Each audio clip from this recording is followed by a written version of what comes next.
We turn to the other major news this Tuesday night, and there is breaking news as we're on the air here in the West involving Israel's war with Hamas.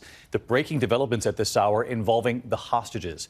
We have learned that a tentative deal has now been reached to free a number of hostages held in Gaza. Families on an emotional roller coaster here, waiting to hear whether their loved ones could be among those coming home, including the family of this 3-year-old American, Abigail Moridan. Her parents were killed in the terror attack. It's believed she could be among those freed. And tonight, another major question. Will the Red Cross, will authorities have access to the hostages that remain to check on their health? ABC's Matt Gutman in Israel tonight. Tonight, after 46 days of agony, top Israeli officials approving a deal to free more hostages held by Hamas. That tentative plan includes the release of about 50 of the 236 hostages, civilian women and children, in exchange for a 4-day pause in fighting and the release of about 150 Palestinian prisoners held in Israel. The Red Cross will also be given access to the hostages who remain in Gaza. But Prime Minister Netanyahu tonight vowing the war will not stop until every hostage is freed, saying we are at war and we will continue the war until we achieve all our objectives. Netanyahu also thanking President Biden for his help.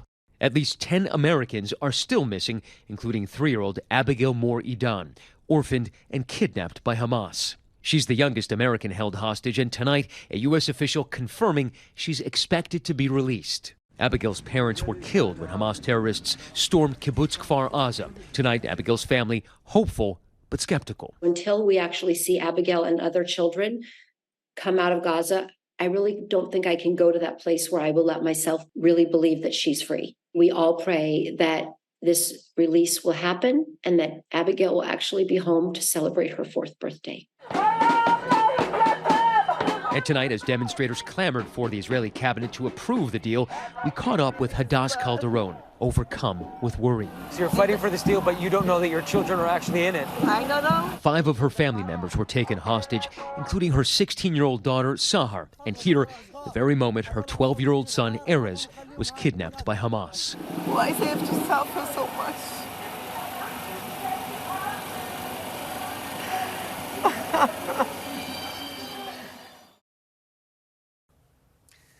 Close to 50 days into this now. Let's get to Matt Gutman again in Tel Aviv tonight. Matt, what more have you learned about this tentative deal tonight?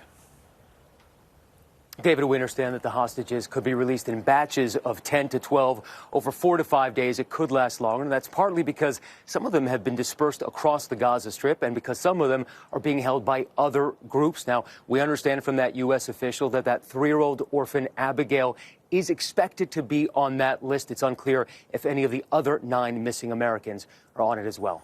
David. Matt Gutman in Tel Aviv for us again tonight. Thank you, Matt.